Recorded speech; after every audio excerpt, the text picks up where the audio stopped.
Mr. Silent Channel. Please don't skip the ads, at paki-like naman, share at subscribe mo na rin, salamat. Kabanata 641 Hoy, nandito ako. Ang bagay ay napag-usapan at lahat ay lubos na nasisiyahan sa huling resulta. Sinabi ni Jingzi na mayroon pa ring ilang detalye na dapat pag-usapan kay Mu Qingren, kaya nanatili siya. Hindi masyadong nag-isip ang master ng Mingji sect at Pei Chunjing, kaya kinuha nila sina Qingqiu at Pei Yangxi at naghanda na munang umalis. Tungkol sa mga detalye na gustong sabihin ni Jingzi sa master at apprentice, malamang na mahulaan ito ni Qingqiu at Pei Yangxi, ngunit hindi sila nagalit. Pagkatapos ng lahat, ang panukala ay ngayon lamang nalutas ang kanilang mga taon ng pag-aalala, at hindi na nila kailangang umalis sa sekta. Nakatitig lang sila sa kanya. Isang tingin at umalis na siya. Biglang tatlo na lang silang naiwan sa kwarto. Tumingin si Jingzi sa maluwag at maliwanag na bulwagan sa harapan. Paminsan-minsan, dumaan sa labas ang mga babaeng disipulo mula sa Waxian Pavilion, na talagang hindi magandang bagay. Kaya tumayo siya at nagmungkahi, hindi komportable na makipag-usap dito. Nagtataka ang master at apprentice, ito ang front hall, saan pa kaya may mas maginhawang lugar para makapag-usap, nang makita nila si Jingzi na may ngiti sa kanyang mukha. Pagkatapos ay sinabi niya, pumunta tayo sa silid ng Pavilion Master o Garden Master. Ito ang pinakakombenyenteng lugar para mag-usap. Agad na namula ang master at apprentice, dumura, at isinumpa ang young disciple, ngunit dinala pa rin doon si Jingzi. Maghihiwalay na sila bukas. Ito na dapat ang huling araw na makakasama sila sa Jingxi. Kahit na hindi nararapat ang kahilingan ni Jingzi, gusto pa rin nilang dalawa na aktibong magtulungan. Sino ang gumawa sa kanya ng kanilang lalaki? Dinala sila ni Mu Qingren sa kanyang silid kung tutuusin, naroon ang kanyang pagkakakilanlan bilang master ng pavilion. Walang magsasalita ng walang kaparirikan kapag pumunta siya sa kanyang silid, at hindi niya ito masyadong iniisip. Pagkapasok sa kwarto, humakbang si Jingzi sa kama at umupo. Pagkatapos ay tumingin siya kay Mu Qingren na nagsara ng pinto at pinaalalahanan siya, I lock ang pinto. Humph! Ngumuso si Mu Qingren, ngunit nilock pa rin ang pinto. Nakaon. Halika, maupo ka. Muling tinapik ni Jingzi ang gilid ng kama at bumati. Nagkatinginan ang dalawang guro at mga alagad. Pareho silang mahiyain sa sobrang liwanag ng araw. Walang pagpipilian si Jingzi kundi ang humakbang pasulong, inakbayan ng isang tao, umupo sa kama, niyakap ang isa't isa, at tamasahin ang kagandahan ng dalawang tao na magkasama. Bago sila mapahiya, si Jingzi ang nanguna at nagsabi, Pavilion Master, kailan aalis ang iyong Waxian Pavilion? Nang marinig niya itong itanong, ang braso ni Mu Qingren na tatama na sana kay Jingzi ay nahulog kaagad pagkataas nito, si Rosshao ang pinakamalapit sa Jingxi at ilang araw na lang sakay ng kabayo. Hindi kami nagmamadali. Paano ka? Kailangan kong umalis ng tanghali bukas sa pinakahuli. Matapos marinig ito, umalis ang guro at ang alagad. Sumandal siya sa kanyang mga bisig, tila ipinapahayag ang lungkot ng paghihiwalay. Kaya sinabi ni Jingzi sa kanya ang tungkol sa posibleng pinsala ng kanyang ikalimang kapatid na babae. Sina Mu Qing at Wang Yingqiu ay parehong bihasa. Nang mabalitaan nilang nasa panganib si Liu Jinghong, ay nilalayan nila ito at sinabihan siyang mag-ingat sa daan, lalo na kapag pumunta siya sa Liangzhou. Kung matalo man ang Jinghong Iron Cavalry, hindi nila akalain na si Jingzi lang ang makakalaban sa Barbarian Army sa Western Xinjiang. Pagkatapos sumang-ayon ni Jingzi, sinabi niya, maganda ba ang mga mungkahi ko? Nang makita siyang nakataas ang kanyang ulo ng buong pagmamalaki, na parang bata na humihingi ng gantimpala mula sa kanyang mga magulang, hindi napigilan ni Mu Qing at Wang Yingqiu na matawa. Medyo na-curious si Wang Yingqiu at sinabing, ito ba ang dahilan kung bakit nagsusumikap ka para makuha itong martial arts leader? Siyempre, dahil babae ko siya, natural na gagawa ako ng paraan para makasama kita sa makatwirang paraan. Oo. Sinulyapan niya si Mu Qingren at sinabing, natural para sa Garden Master na pumunta sa Waxian Garden, ngunit ang Pavilion Master ay kailangang makaramdam muna ng agrabyado. Paminsan-minsan lang siya makakapunta sa Jingzhou. Bahagyang umiling si Mu Qingren. Ngumiti at nagsabi, sa ganitong paraan, talagang nasisiyahan ako. Ngunit hindi ako nasisiyahan. Matapos mabuksan ang sangay ng Waxian Pavilion sa Jingzhou, ang master ng pavilion ay direktang ililipat ang punong tanggapan sa Jingzhou, at pagkatapos ay maaari na siyang permanenteng italaga sa Beijing. Zhou, araw-araw tayong magkasama. Hindi ba ito maganda? Bagamat ang panukala ni Jingzi ay parang nakatutukso, wala pa siyang narinig na anumang sekta na inilipat ang orihinal na lokasyon nito sa lahat ng mga taon na ito. Ano ang masama doon? Ang mga nanalo at natatalo ay palaging panalo. Walang pumapansin sa proseso. Ang nakikita lang nila ay ang mga resulta. Hanggat ang Waxian Pavilion ay umuunlad at sumikat sa hinaharap, walang sino man ang mag-aalaga sa mga bagay na ito. Not to mention kahit ang Pavilion Master, sino sa kanila ang maglakas loob na hindi makinig. Medyo naantig si Mu Qing, ngunit sinabi pa rin, bueno, Pag-uusapan natin ito sa mahabang panahon kapag pupunta ka sa Ross House sa susunod, huwag na natin itong pag-usapan ngayon. Nakinig si Jingzi. Tapos, hihingumiti. Paano kung sabay tayong maligo ng hot spring? Sa totoo lang, napakaliit ng kama sa kwartong ito para gamitin ito ng 2 tao, lalo pa ang 3 tao. Hindi ba? Hindi maganda sa araw. Kung may makar inig. Bagamat may pananabik din ang 2 dalaga, kung tutuusin, hiwalay na sila at hindi nila alam kung kailan sila muling magkikita, ngunit kailangan pa rin nilang maging mas mataktika. Nandito tayo para mag-practice, anong masama? Tsaka wala namang pumupunta sa hot spring sa likod ng ganitong oras, di ba? Nakagawa na ng mga plano si Jingzi. Hindi lamang maluwag ang lugar doon, angkop din ito para sa pagsasanay ng iba't ibang postura, palayain ang katawan mula sa ugat. At ang isip, at maaari siyang magsanay habang naghuhugas. Matapos tapusin ang rice bowl sa pagitan ng master at ng apprentice, maaari na siyang dumiretso sa susunod na laro nang hindi hinahayaan si Qiu Chen na makaamoy ng anumang kakaibang amoy. Guro, bakit hindi ka pumunta sa mainit na bukal? Nakarating na kayong lahat sa ika-6 na antas, at ako ay labis na sakam. Bakit hindi mo samantalahin ang pagkakataong ito para magsanay? Hayaang manood si Bai Lu mula sa labas kapag lumabas ka. Ipinapangako kung walang ibang mga disipulo ang papapasukin. Kung tutusin, siya ang unang babae ni Jingzi. Hindi lang siya sanay sa lahat ng klase ng martial arts, mas open-minded din siya sa ganitong bagay. Natural, gusto niyang magsalita para kay Jingzi sa oras na ito. Saglit na nag-isip si Mu Qingren at naramdaman na sa sikat ng araw sa harap ng lahat ng mga disipulo, isang lalaki at 2 babae ang tumuloy sa hot spring, at hindi maiiwasang manood at magchismisan ang mga tao tungkol sa kanila. Well, maaari kang magsanay sa mga hot spring. Sinukli ni Mu Qingren ang kanyang buhok, pero kailangan mong pumasok mag-isa. Ito. Hindi ka mahihirapan, di ba? Naunawaan ni Jingzi ang ibig niyang sabihin at tinapik ang kanyang dibdib upang kumpirmahin. No problem, at saka na unang lumabas. Master, aalis ka na ba? Si Bai Lu ay nakatayo hindi kalayuan sa pintuan ni Mu Qingren, medyo nagulat nang makita siyang lumabas. Tapos na tayong mag-usap, hindi ba tayo aalis? Bakit hindi mo pag-usapan ang ibang bagay? Sa impresyon ni Bai Lu, hindi kailanman naging ganoon kabila si Jingzi, at hindi mahalaga kung umabot siya ng 1 o 2 oras, kaya medyo curious. May iba pa ba? Tumingin si Jingzi sa kanya nang may kainahinala, iniisip na nag-aalala si Mu Qingren, kaya mas mabuting mag-ingat. Pagkatapos umalis sa main entrance ng Waxian Pavilion, dahan-dahan siyang naglakad patungo sa likod bahay, wala pang quarter ng 1 oras, pagkatapos ay tumalo ng bahagya at lumipad patungo sa hot spring nang walang nakakapansin. Sa oras na ito, hinubad ni Mu Qing at Wang Yingqiu ang kanilang mga damit at itinago ang lahat maliban sa kanilang mga ulo sa umuusok na hot spring. Hehe, andito na ako. Lumipad si Jingzi. Chapter 642. Paano mo malalaman na ako ang kinuha mo? Ikalawang update, mangyaring iboto ako. Makalipas ang halos 1 oras, huminto ang bagyo. Parehong si Mu Qing at Wang Yingqiu, na namula, ay kontentong yumuko sa mga bisig ni Jingzi, habang ang kanilang mga binti ay nakayakap sa kanyang kondongan na parang pugita, na tinatamasa ang katahimikan at pagkakaisa pagkatapos. Gayunpaman, kinailangan ni Jingzi na magmadali sa venue at hindi nang ahas na manatili ng matagal. Pero hindi niya masabi ng diretso. Pagkatapos mag-isip tungkol dito, tinapik niya ang master at ang apprentice at sinabing may masamang ngiti, huwag kang maging tamad, magpatuloy. Magpatuloy. Ang 2 batang babae ay tumangala sa kanya at sinabing may pagkukunwari, ngayon lang ito ay napakatagal, bakit magpatuloy? Hoy, bukas na bukas mawalay ako sa inyong 2 at hindi ko kakayanin. Kaya kung mananatili ako dito sandali, magsasanay ako sa inyo sandali. Tumigil ka na sa pagsasalita, halika na. 2 beses niyang pinagpatuloy ang tapik sa 2 babae. Inilibot ni Wang Yingqiu ang kanyang mga mata sa kanya. Wala silang katawan ni Jingzi. Kahit na magaling silang mag-practice, hindi nila kayang gawin ito ng ganito. Mabilis niyang ikinaway ang kanyang mga kamay at sinabing, ay. Hindi ko na kaya. Sinubukan ko. Nakalusot lang ako sa 5th level middle level. Kailangan ko pang maging pamilyar dito. Dapat kang manatili sa master. Hindi inaasahan ni Mu Qingren na itutulak siya ni Wang Yingqiu palayo. Naglakad siya palabas at nagmamadaling tumanggi, hindi ko na kaya. Nanghihina na ang mga binti ko. Dahil malapit na silang maghiwalay, si Jingzi ay nagpractice ng kung fu ng mas maingat kaysa sa karaniwan sa pagkakataong ito, kaya sa isang pagkakataon, parehong master at alagad na unbearable. Pinipigilan ni Jingzi ang kanyang pagtawa at sumimangot, hindi ka maaaring magpakalma kahit sandali sa pagsasanay. Hindi mo magagawa ito nang hindi nagsasanay. Pagkatapos ay agad siyang gumawa ng gesture na agad na humihila ng mga tao para magsimulang mag-practice. Sa sobrang takot ng 2 babae ay napaatras sila. Sa huli, si Wang Yingqiu lang ang nasabi, Master at hindi ko talaga kaya.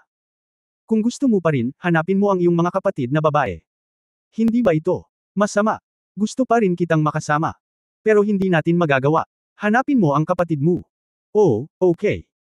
Si Jingzi ay mukhang napahiya at nabasa sa mainit na bukal saglit, pagkatapos ay bahagyang siniil ng halik sa noo ni Mu Qingren at Wang Yingqiu, at pagkatapos ay isinuot ang kanyang damit. Lumipad siya pabalik kung saan siya dumating. Nang makitang naglalaho ang likod ni Jingzi sa dingding, medyo nag-aalangan na sinabi ni Mu Qingren, Yingqiu, dapat bang? Ingatan na lang natin siya. Kahit masakit ang mga binti ko, nakahiga. Okay lang. Hindi siya galit ka. Galit ba siya? Ngumiti si Wang Yingqiu at niyakap ang mga balikat ni Mu Qingren, Guro, hindi mo pa rin siya naiintindihan. Pagkatapos ay sinuri niya ito para kay Mu Qingren, kung gugustuhin niya, gagawin niya. Humanap ng hindi mabilang na mga dahilan para maiwasan ang pananakit ng ating mga binti. Hayaan natin siyang umalis ngayon, para lang maghanap siya ng iba. Tutal, pupunta siya sa Liangzhou bukas, hindi naman siya pwedeng manatili na lang dito sa atin, di ba? Si Mu Qing ay isang babae sa unang pagkakataon, tama ba? Hindi pa ako nalantad sa mga ito noon, at natural na hindi ko pa ito naisip ng ganoon kalalim. Nang ipaliwanag ito ni Wang Yingqiu, bigla kong napagtanto ito. Ang masamang tao na ito. Kung gusto niyang pumunta, bakit hindi niya sabihin sa amin na ayaw niyang pumunta? Sinadya niya ito. Napangiti si Mu Qingren na hindi nasisiyahan.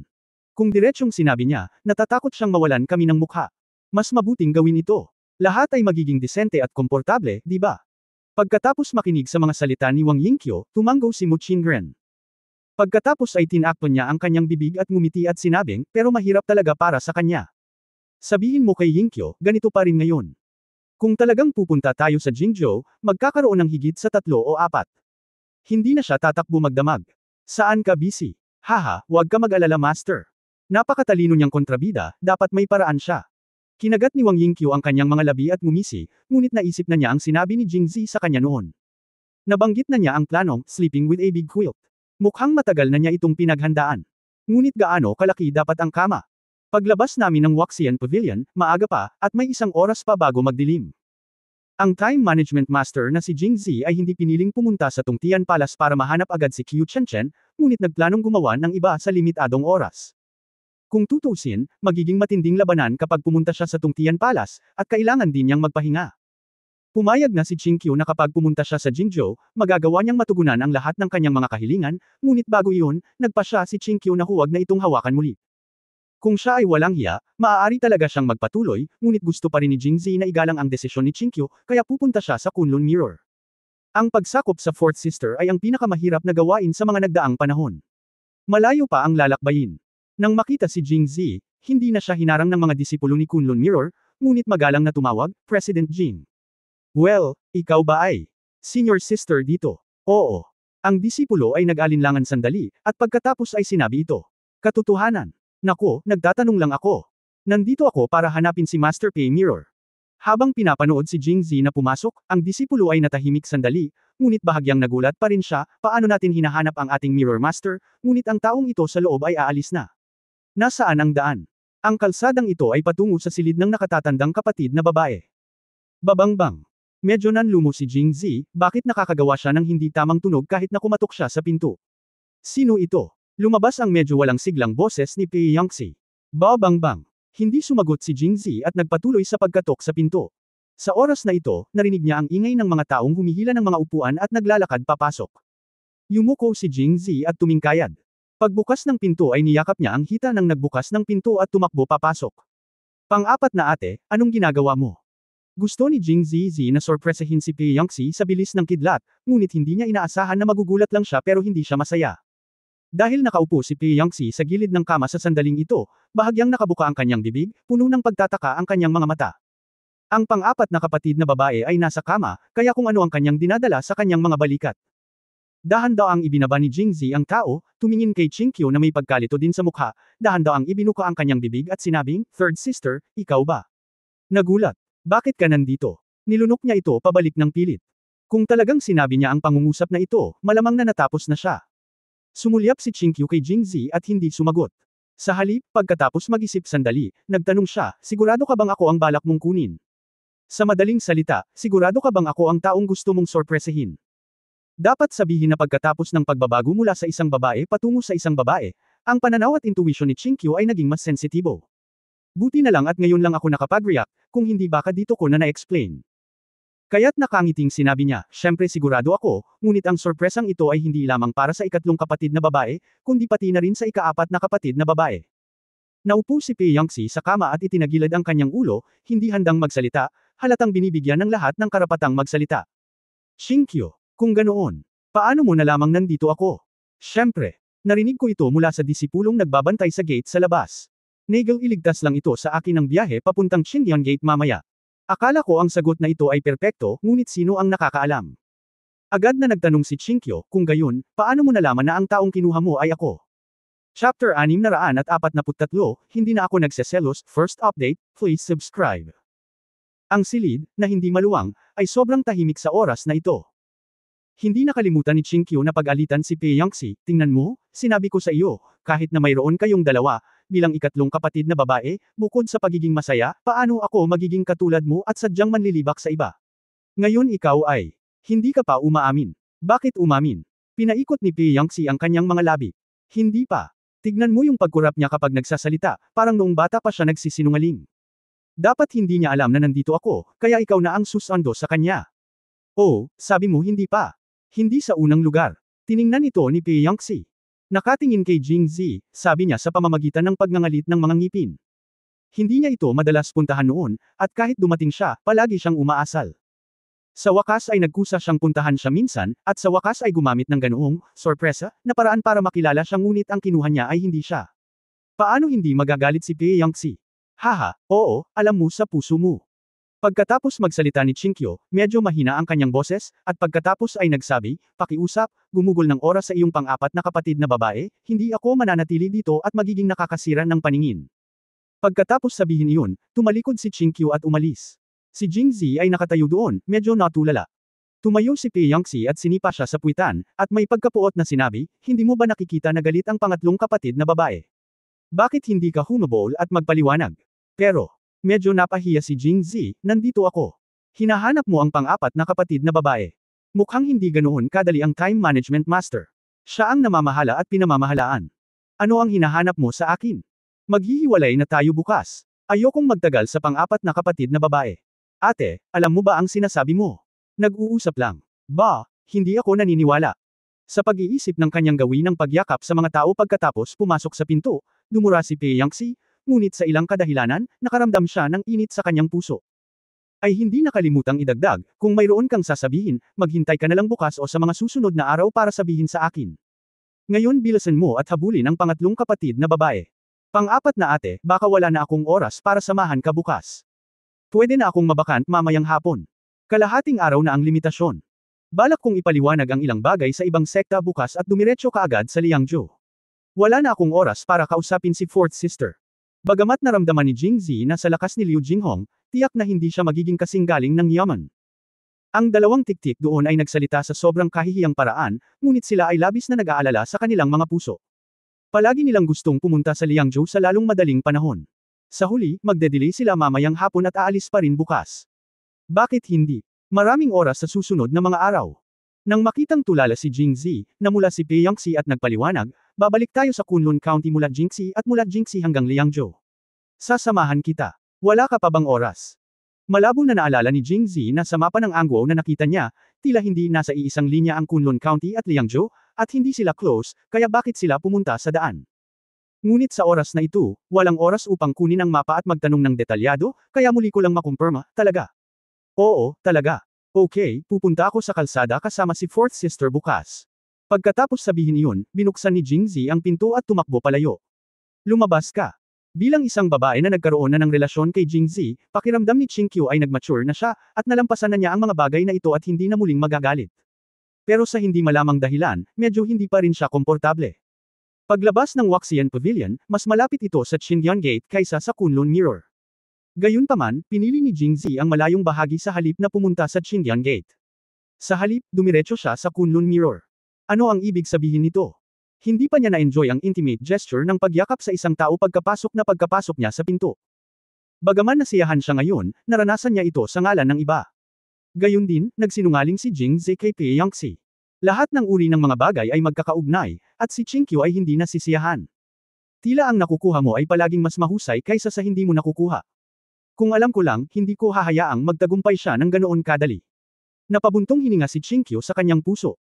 Third sister. Sa oras na ito, isang pamilyar na boses ang nagmula sa likuran. Hindi sinasadya ni Chinkyu na pumayag na tumalikod, ngunit sa huli ay huminto siya, pagkatapos ay tumalikod at mabilis na naglakad pabalik.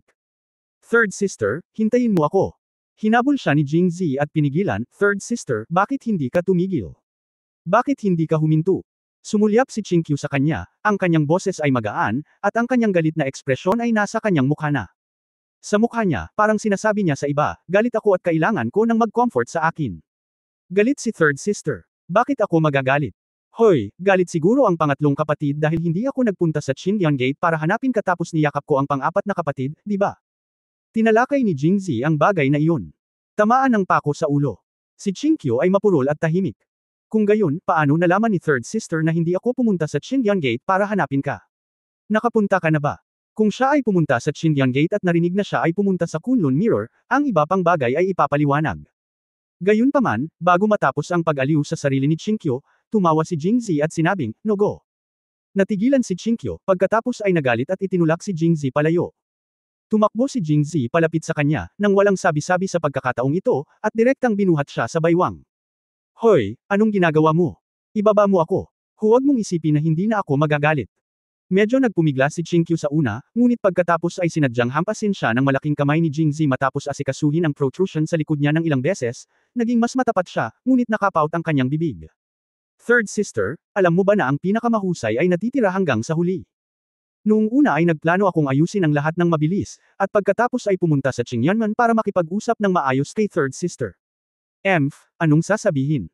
Ngumisi si Chinkyu, ngunit mas gamaan ang pakiramdam niya, iniisip na hindi siya hinahamak nito, ngunit gusto niyang ipaubaya ang lahat ng oras niya sa kanya. Nang marinig ito, nasiyahan si Chinkyu. Okay lang mag-practice kahit hindi ka nagsasalita. Namula si Chinkyu at dumura, marunong kang gumawa ng masama gamit ang iyong bibig. Hoy, alam din ng pangatlong kapatid na maganda ang bibig ko. Agad na natalo si Chinkyu dahil natakot siya na kung magpapatuloy siya sa pagsasalita, ang masasamang kamay nito ay magiging mas walang prinsipyo. Dahil ang mga sekta ay nakatalaga sa medyo malalayong lugar sa Jingxi City, walang tao sa kalsada. Patuloy na hinawakan ni Jingzi si Chinkyu sa kanyang mga braso, mukhang maayos at maganda. Nang malapit na siya sa Qingyang Gate, medyo nag-aatubili si Chinkyu na umalis, ngunit kailangan niyang sabihin, "Zir, ibaba mo ako." Napangiti si Jingzi, "Huwag mo akong paalisin." At idinagdag, "Yayakapin ko si fourth sister." Ang pangatlong kapatid na babae ay nagseselos sa kanyang mga hita, kaya para hindi siya magselos sa hinaharap, nagpa siya akong yakapin siya hanggat gusto niya, hanggang sa tumigil siya sa pagseselos. Hanggat hindi ka nagalit, masasabi ba ito ng pangatlong kapatid na babae? Napahiya si Chinkyu na sobrang pula ng mukha niya na parang may tumutulo na tubig sa mukha niya. Ay, hindi na ako nagseselos. Chapter 644 na ayaw mong kumain kasama si third sister. Ikalawang update mangyaring mag-subscribe. Natapos ang paghaharap ng dalawa sa pag-amin ni Chinkyu ng pagkatalo. Dapat sabihin na sa tuloy-tuloy na mga eksena ng tunggalian, si Jingzi ay nakaipon ng maraming mahalagang praktikal na karanasan, na tiyak na tutulong sa kanya na makipaglaban sa libu-libong bulaklak sa hinaharap, na parang naglalakad sa patag na lupa. Pagdating nila sa Qingyang Gate, nag-impake na silang dalawa. Halika, pasok ka. Oh, okay. Sa orihinal na pag-iisip na inaliw niya si Chinkyu, hindi pinaplano ni Jingzi na pumasok sa Qingyang sect. Hindi ito bahagi ng kanyang plano. Kung tutusin, marami siyang gagawin mamaya.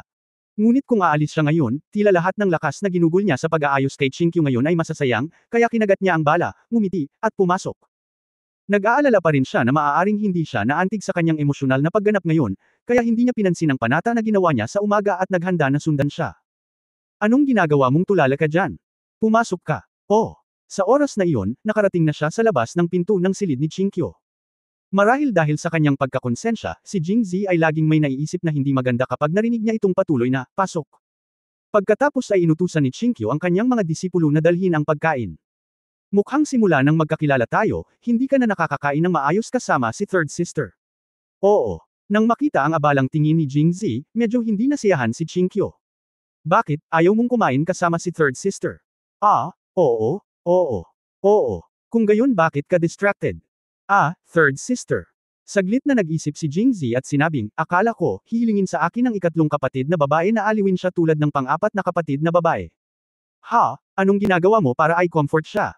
Sabi ni Chinkyu na nakakunot ang noo, at saka, simula bukas, magagalit na siya. Kaya kung mag-isa kasama ka ng ilang araw, bakit mo siya gustong puntahan ngayon?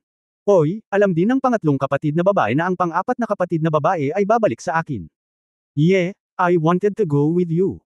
In the end, sinabi lang niya na mas makapangyarihan ang martial arts niya, kaya kailangan niyang bitawan. Napag-alaman na kapwa naramdaman ni Chinkyu at Taeyongsi na ang pagiging napakalma ay hindi estilo ni Haring Jin. Ang tanging paliwanag ay mayroon siyang backup plan at hindi ito ligtas sa kalsada. Nag-alala sila, kaya nagmadali silang samahan siya. Matapos marinig ito, ngumiti si Jingzi na may kaunting emosyon, ikatlong kapatid na babae, kung wala kang maayos na paglalakbay pabalik sa Jiangling, hindi mo na kailangang sumama sa akin. Haha, parang naging maayos ang paglalakbay niya. Lumalabas, anuman ang parehong Jiangling at Kunlun County ay matatagpuan sa timog silangan ng Jingxi, habang ang Jiangling ay nasa mas timog. At ang Liangzhou ay nasa timog kanluran ng Jingxi. Kung pupunta ka man mula sa Jingxi hanggang sa Jiangling o Kunlun County, hindi maiiwasang pumunta ka sa kabilang direksyon kapag pupunta ka sa kanluran, at kailangan mong bumalik sa dulo. Ang papunta pa lang ni Taeyongsi ay isang dahilan lamang. Sa oras na ito, pumasok ang mga alagad na may dalang pagkain. Sige, kain muna tayo. Kumakain silang dalawa, at muling nagtanong si Chinkyu, pagkatapos kumain, saan ka pupunta? Wala kang pupuntahan, manatili ka lang dito kasama si third sister at magsanay. Ayon kay Jing ayon sa karanasan ni Z, kung hindi mo masasagot ng maayos ang ganitong uri ng tanong, bibigyan ka ng proposisyon, kaya dapat kang maging maingat. Ba, sino ang magsasanay ng kung fu sa iyo? Nasiyahan siya sa sagot na ito sa kanyang puso, ngunit sinabi pa rin ni Chinkyu, sinabi ko sa iyo kaninang umaga, bago ipatupad ang iyong plano, hindi na ako muling magsasanay ng kung fu sa iyo. Maghintay hanggang sa kung magtagumpay ang iyong plano, maipapangako ko sa iyo ang anuman. Minsan lang, third sister. Si Jingzi ay sadyang kumilos ng sabik, ngunit ngumiti si Chinkyu at tumanggi, at kinausap siya muli pagkatapos ng hapunan. Maya-maya, magalang niyang pinalayas siya. Ang prinsipyo ni Chinkyu ay lubhang kapaki-pakinabang kay Jingzi. Kung pipilitin niya itong manatili, siya, isang master ng time management, ay malamang na magtae. Paglabas ng Qingdian Gate, ang buwan ay nasa mga sanga na. Pagkatapos kumain at uminom, oras na para pumunta sa Tungtian Cay para makipaglaban. Naramdaman ni Jingzi ang pag-ihip ng hangin mula sa kanyang mga paa, at gamit ang Qinggang, nakarating siya sa paanan ng Changsheng Mountain sa ilang sandali. Sa oras na ito, biglang lumitaw ang isang pangitain. Tila mayroong isang mapang api na momentum sa kalangitan, na nagpapahinga sa mga tao, at isang hindi nakikitang presyon ay agad na tumama. Delikado. Ngayon si Jingzi ay napaka-mature na pareho sa larangan at karanasan sa pakikipaglaban. Matapos maramdaman ang panganib, naramdaman niyang pumikit siya sa kanyang likod at direktang ginamit ang kanyang tunay na enerhiya upang lumikha ng manipis na defensive barrier sa likod niya. Pagkatapos ay lumutang ang 5 granada at firebomb sa kanyang mga braso at nasusunog na. Sandali. Sa isang pamilyar na boses, ang momentum sa hangin ay tila na-deflate sa isang iglap at bumalik sa normal. At narinig din ni Jingzi ang boses ng kanyang amo, ang matandang medicine boy, at binawi ang lahat ng kanyang lakas. Master, ikaw pala. Si Jingzi ay medyo hindi nakaimik, bakit ang kanyang amo ay gumagawa ng ganoong kapaligiran sa tuwing siya ay lilito. Kung maya-maya lang ay nagsalita siya, nabato na ang kanyang granada. Hindi masama, hindi masama. Ang matandang medicine boy ay tumingin sa kanya pataas at pababa, mukhang napakabisa ng pinahusay na bersyon ng jujube pills. Nagdagdag ka lang ng isang layer. Ngayon ay umabot na sa tuktok ng gitnang seksyon. Kinuha nila ni Chinkyu ang pinahusay na bersyon. Pagkatapos uminom ng Zhao Pill, si Jingzi ay nakalusot sa gitna ng ika-6 na antas, ngunit hindi niya dapat naabot ang tuktok. Gayunpaman, nagkaroon siya ng isang magulong pakikipaglaban kay Mu Qingren at Wang Yingqiu, kaya malamang na umunlad siya ng husto. At ang iyong pananaw at reaksyon sa panganib ay mas mahusay ngayon kaysa dati, lalo na ang iyong kakayahan sa pag-dual tasking ay natatangi. Kahit na hindi ko pa ito nagamit. Nakaon. Sa isang panig, maaari mong gamitin ang iyong tunay na enerhiya upang bumuo ng isang hadlang, at sa kabilang panig, maaari mo ring gamitin ang tunay na enerhiya upang makontrol ang mga granada orihinal na inakala ni Jingzi na ang mga master na maaaring mag-externalize ng tunay na enerhiya ay bihasa dito, ngunit hindi niya inaasahan na ito ay katulad lamang ng sining ng kapwa paggamit ng kaliwa at kanang mga kamay, at hindi lahat ay maaaring makabisado ito ng sabay-sabay. Kung hindi, ang kambal na halimaw ng tungtian noong mga panahong iyon ay hindi magiging kawawa. Ngunit agad na nagreklamo ang matandang medicine boy, ngunit hindi mo maaaring ihagis ang iyong nakatagong sandata sa tuwing makakaharap ka ng panganib. Ito ay masyadong mapanganib. Ngumiti si Jingzi, hehe, at curious na sinabi, Guro, kung ngayon lang talaga ako naglunsad ng opens iba, maaari mo bang iwasan ito? Sumulyap sa kanya ang matandang medicine boy, sa tingin mo ba ay kasing ignorante ako ng dalawang halimaw nitong tiyan?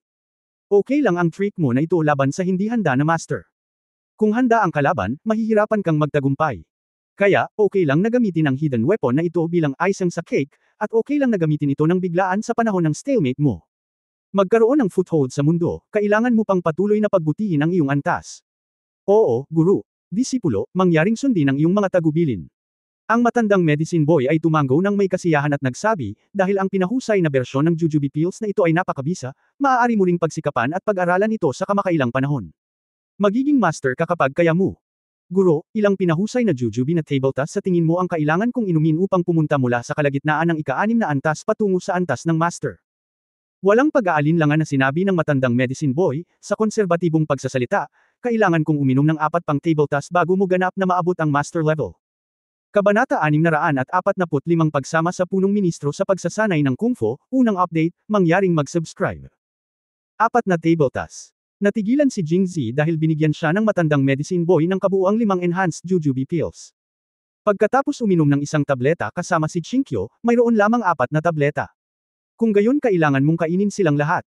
Oo, ginawa ko ang gamot na espesyal para sa iyo, at nakalkula ko na ito ng napakalinaw. Hindi masyadong marami ang isang tableta, hindi masyadong maliit ang isang tableta. Sige, master. Nagtataka si Jingzi He, paano kung nakain mo na ang lahat ng 4 na table task at hindi ka pa nakakaabot sa master level? Imposible. Ang matandang gamot na batang lalaki ay matatag na sinabi, basta magsanay ka ayon sa mga kinakailangan na sinabi ko sa iyo, ang babaeng nahanap mo ay hindi bababa sa ika-5 antas ng pick. Kung umiinom ka ng 4 na tableta, ikaw, maaaring maabot ang master level. Kung ang babaeng hinahanap mo ay mas mataas kaysa sa ika-5 antas, maaaring hindi mo kailangan ng 4 na tableta. Ang sarap mag-practice ng walang tigil. Non-stop pa rin. Hindi talaga makapagreklamo si Jingzi. Uminom man ito ng jujube pills o pinahusay na bersyon, ito ay talagang katumbas ng regalo at reward na ibinigay sa kanya pagkatapos na dumating ang kanyang damdamin. Kung nakitulog ka sa iba't ibang babae na may layuning pagandahin ang iyong kaharian at samantalahin ang mga nakapagpapagaling na epekto ng pag-inom ng jujube pills, hindi ka ba magiging isang stud? Gayunpaman, para sa isang matandang bachelor tulad ni Lao Yaotong, tiyak na hindi niya maintindihan kung ano ang emosyon, at kung ano ang pag-ibig, kaya hindi na nag-abalang magpaliwanag pa si Jingzi at tumanggo na lang siya at sinabing oo. At hindi niya nakalimutang magtanong ng may pag-aalala, Guru, ano ang naramdaman mo pagkatapos uminom ng banyu powder noong araw na iyon? Sa totoo lang, gusto kong sabihin sa iyo na mayroon akong antidote. Inilabas niya ito. Magpapatuloy ang paglalakbay ni Master sa mga ulap. Kapag nakita kita sa susunod, sana ay nakapasok ka na sa kaharian ng isang Master. Sinulyapan ng matandang medicine boy ang antidote at hindi ito kinuha. Sa halip, sumangot siya ng masama, bakit? Guro, kailangan mo pa ba ng panlunas ng iba? Pagkatapos ay naglabas siya ng bote ng gamot na kasing laki ng palad sa kanyang damit at iniabot sa kanya na may pagmamalaki sa mukha. Guro, ito ba ang panlunas? Nakataas ang ulo ng matandang medicine boy, at ang kanyang mapagmataas na ekspresyon ay hindi tulad ng isang master, ngunit parang isang bata. Ipinapakita nito kung gaano siya kumpiyansa at masigasig sa pagpino ng gamot. Inalis ni Jingzi ang takip ng bote at tumingin, bahagyang nakasimangot, Guro, may 10 pills ba sa kabuuan? Karaniwang lahat ng tao sa Tungtian K ay tinamaan ng banyu powder, at si Qiu Chenchen ay may mabuting puso. Bagamat walang kinalaman ang buhay at buhay nila kay Jingzi, ayaw nilang makitang malungkot si Qiu Chenchen, kaya nangako siya sa kanya na kapag umalis siya kay Tungtian K, ay detoxify niya ang lahat. Ngunit 10 table task. Ha, sa tingin mo ba ang aking panlunas ay kapareho ng 2 halimaw mula kay Tungtian? Hindi ba pareho? Tanong ni Jingzi. Haha, syempre iba. Ang matandang gamot na batang lalaki ay ngumiti ng buong pagmamalaki, ilagay ang tabletang ito sa tubig at maaari itong gamitin ng 50 tao upang mag-detoxify. Sa tingin mo ba ay sapat na ang 10 tabletang ito? Tama na, tama na. Salamat, Guru. Hindi inaasahan ni Jingzi na napakalakas ng antidote, kaya nagmamadali siyang nagpasalamat. Tumanggo ang matandang medicine boy na may kasiyahang ngiti, at pagkatapos ay naglabas ng isa pang bote ng gamot, narito, ito rin para sa iyo. Ito ang pinakamaagang antidote na napino ko na nakakapagpagaling ng daan-daang lason. Sa katunayan, hindi ito lunas para sa daan-daang lason, hindi bababa sa banyu powder ay hindi ito kayang gamutin, ngunit bukod sa banyu powder, ang iba pang mga lason na kilala ng master ay maaaring gumaling. Maaaring maging kapaki-pakinabang kung dadalhin mo ito. Kinuha ito ni Jingzi at binigyan ng isa pang pagsabog. Salamat, ngunit hindi gaanong magalang tulad noong nakaraan, dahil nararamdaman niya ngayon na sa mga kasanayan ng matandang medicine boy, hindi na kailangang magdala ng isang antidote sa kanya. Pagkatapos ng paliwanag, ang matandang gamot na batang lalaki ay tumigil sa pagsasalita ng walang kaparerekon at direktang lumipad sa hangin, at muli siya ay nagsimula ng isang bagong pag-ikot ng pag-alagala. Maraming mga token at bote si Jingzi, ngunit para sa kanya, lahat ito ay kayamanan na maaaring kailanganin niya balang araw. Matapos ikarga ang kanyang mga gamit, tumalon si Jingzi at lumipad papunta sa Changsheng Mountain. Nang madaanan niya ang lugar kung saan pinatay ang dalawang halimaw, kusa siyang tumingin sa ibaba. Dahil malalim sa kabundukan at matatandang kagubatan, may ilang snow pa rin na bumagsak noong araw na iyon. Mga bakas ng hindi natutunaw na nyebe. Sa ilalim ng maputlang liwanag ng buwan, ang mga bakas ng pag-alis niya sa araw na iyon ay nanatiling hindi nagbabago. Tila walang sino man sa tungtian palas ang talagang nang ahas na pumasok sa ipinagbabawal na lugar na ito. Kung hindi, ang dalawang tungtian na halimaw ay matagal nang patay, at wala pang dumating para kunin ang kanilang mga buto. Ngunit sa oras na matuklasan sila, wala na si Jingzi dito, at malamang na walang mag-uugnay sa kanya sa pangyayaring ito. Ilang sandali pa, dumating siya sa pintuan ng nag-iisang silid na matatagpuan sa likod ng bundok ng Tungchamp. Ang lugar na ito ang naging host at naging saksi sa mga emosyonal na pagbabago sa kanilang dalawa. Isa raw itong solitary room, ngunit sa katunayan ay matagal na itong naging love nest nila ni Qiu Chenchen. Ang silid ay naiilawan ng madilim na ilaw ng kandila. Itinulak ni Jingzi ang pinto at nakita si Qiu Chenchen na nakatagilid sa kama habang ang mga kamay ay nasa unan. Nang marinig niyang bumukas ang pinto, minulat niya ang kanyang mga mata. Bakit ka dumating? Sinabi ni Qiu Chenchen ang mga unang salita na nakita niya kay Jingzi na may bahid ng hinanakit, ngunit naroon pa rin ang hindi mapigil ang pananabik sa kanyang mga mata. Nagsimulang maghanda si Qiu Chenchen nang bumalik siya sa tungtian K. Espesyal na hiniling niya sa kanyang mga katulong na magpakulo ng mainit na tubig. Pagkatapos niyang maligo at magpalit ng damit ay pumunta siya rito. Espesyal din siyang nagpalit ng magandang mahabang damit na hindi pa nakita ni Jingzi, at komportable siyang suotin ito. Hindi maganda ang mahabang palda, kaya haborin mo na lang.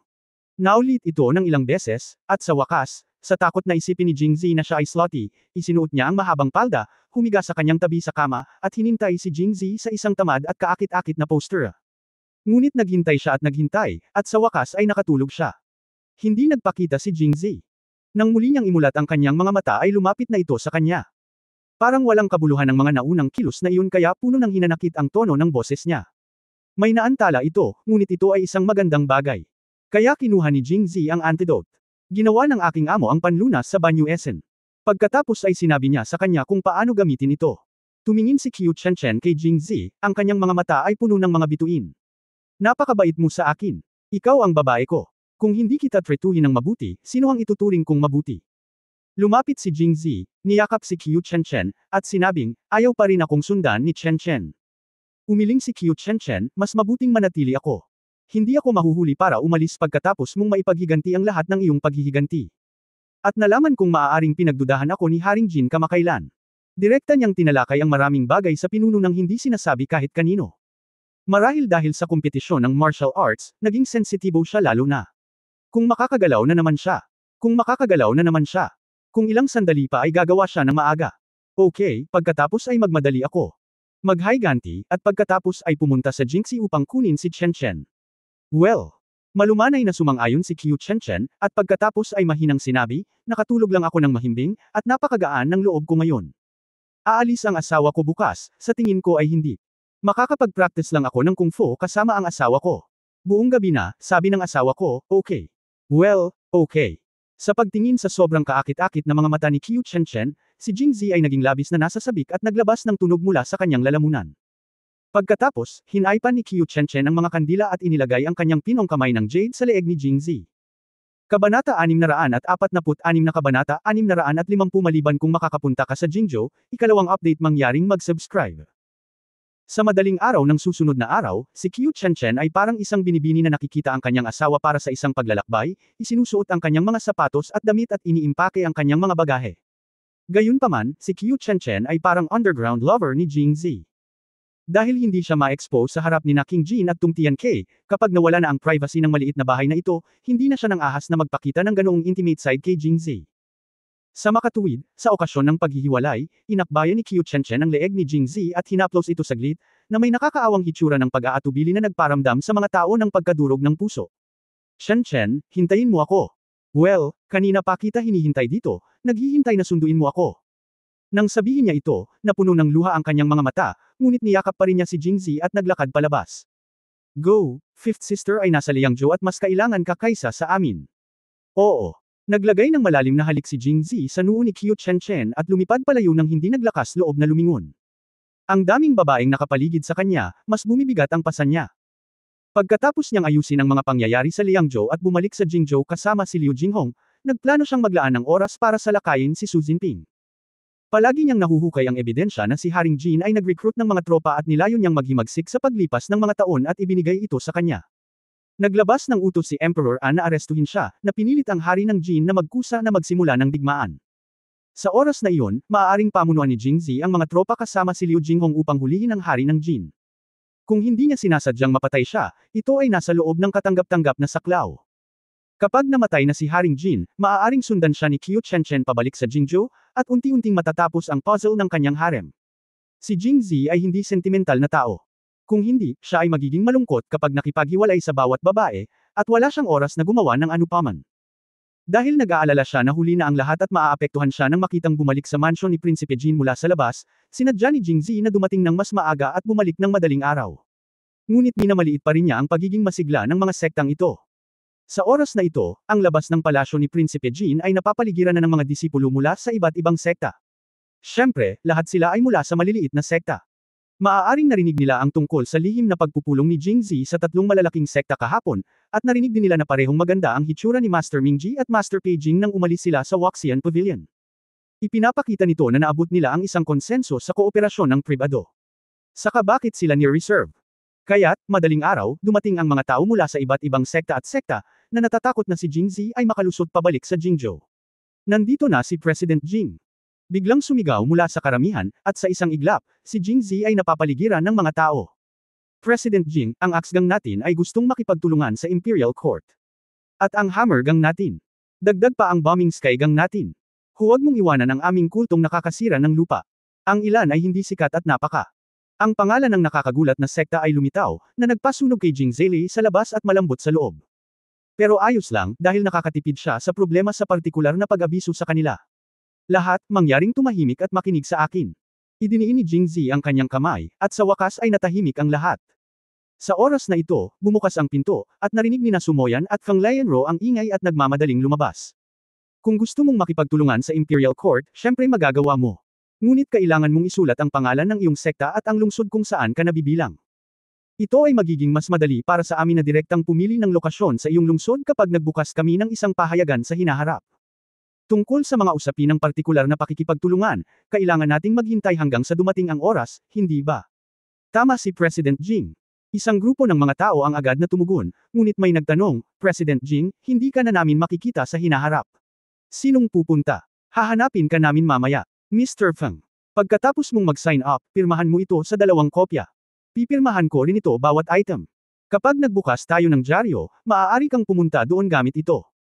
Habang nagsasalita siya, itinuro ni Jingzi si Feng Lianro, na mukhang nalilito, at ngumiti at tumango lang si Feng Lianro. Pagkatapos, nagsaya ang lahat at hinanap si Feng Lianro. Nakatakas si Jingzi at mabilis na nakalusot sa palasyo ni Prinsipe Jin. President Jing, tila gusto kong batiin muli, matagumpay na muli ang iyong plano. Haha, dapat masaya akong magkasama. Ang plano ko ay plano ng kanyang kamahalan, ito ay plano ni Angguo. Natural, ito ay plano ng kanyang kamahalan. Nagkatinginan ang dalawa at ngumiti. Bagamat hindi nila ito itinuro, alam nilang pareho ang kahulugan ng mga salitang ito. Naimpake na ba ang mga bagahe ng kanyang kamahalan? Well, puno ito kagabi. Maaari tayong bumalik sa Jingzhou pagkatapos ng Lianru. Tumango si Jingzi, at masasabi niyang pauwi na si Sumoyan. Pagkasabi niya ng ilang salita ay bumalik siya sa kanyang kwarto para aipak ang kanyang bagahe.